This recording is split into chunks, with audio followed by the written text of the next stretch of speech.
magtiwala sa Diyos at piliin ang tamang daan. Ito po ang salita ng Diyos, ang ating gabay. Ngayon po ay Tuesday, June 23, 2026, ng ikalabing-dalawang linggo sa karaniwang panahon. Sa buhay sundalo, maraming pagkakataon na kailangan nating mamili.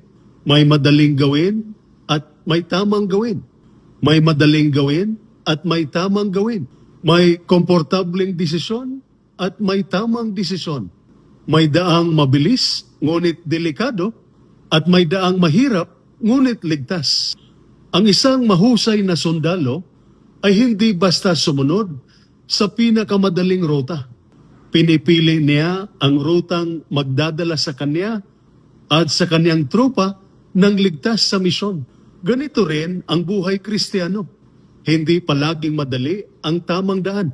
Ngunit iyon ang daang nais ng Diyos para sa atin. Sa unang pagbasa mula sa ikalawang aklat ng mga hari, chapter 19, verses 9 to 11, 14 to 21, 31 to 35 and 36, nasa panganib ang Jerusalem.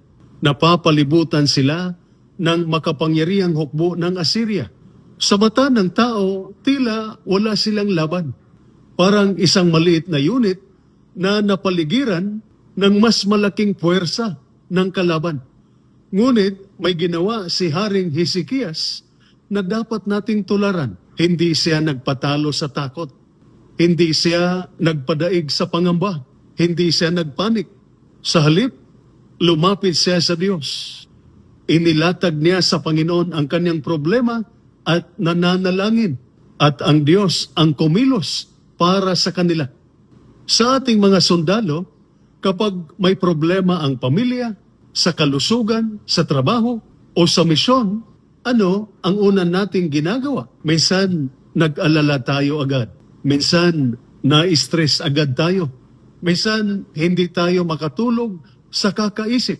Ngunit, ipinaalala sa atin ni Haring Hezekias, bago mag-alala, manalangin. Bago matakot, magtiwala sa Diyos.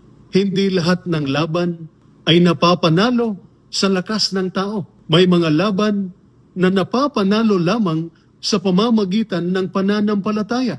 Sa ating Ebanghelyo, mula sa Ebanghelyo ni San Mateo, chapter 7, verses 6, 12 to 14, sinabi ni Jesus, gawin ninyo sa iba ang ibig ninyong gawin nila sa inyo.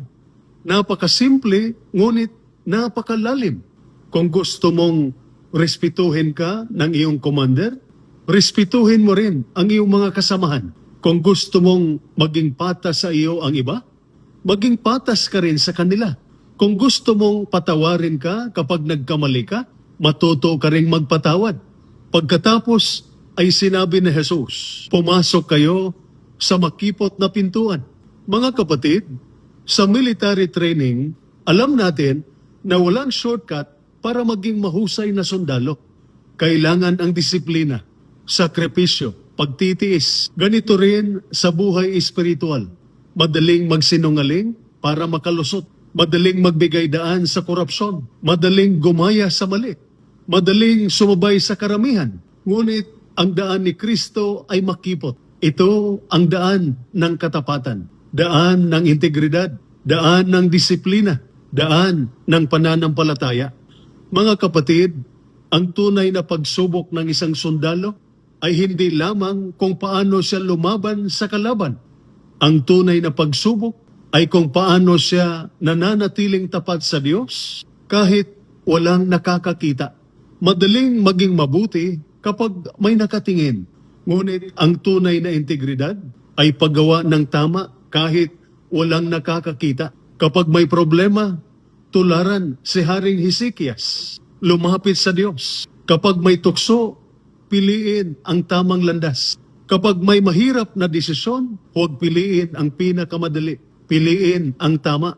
Sapagkat ang makipot na daan ay maaaring mahirap lakarin ngayon, ngunit ito yung daan patungo sa tagumpay at buhay na walang hanggan. Mga kapatid, sa military may kasabihan, the more you sweat in training, the less you bleed in battle. Sa buhay Kristiyano naman, The more you trust God in daily life, the stronger you become in times of trial. Ang sundalong nagtitiwala lamang sa sarili ay madaling panghinaan ng loob. Ang sundalong nagtitiwala sa Diyos ay may lakas na hindi kayang ibigay ng mundo. Ito po ang salita ng Diyos, ang ating gabay. Manalangin tayo. Panginoong Diyos, turuan mo kaming magtiwala sa iyo tulad ni Haring Hezekias. Kapag kami ay natatakot, ikaw nawa ang aming lakas. Kapag kami ay nahaharap sa mahirap na desisyon, gabayan mo kami sa tamang landas. Bigyan mo kami ng puso ng isang mabuting sundalo. Matatag, disiplinado, tapat, at may malalim na pananampalataya sa iyo. Sa pamamagitan ni Kristo na aming Panginoon. Amen. At sumainyo at sa inyong pamilya ang pagpapala ng makapangyarihang Diyos, Ama, Anak at Espiritu Santo. Amen. Santa Maria, Ina ng Diyos, ipanalangin mo kami. San Jose, ipanalangin mo kami. San Miguel Arcangel, ingatan mo kami. Amen.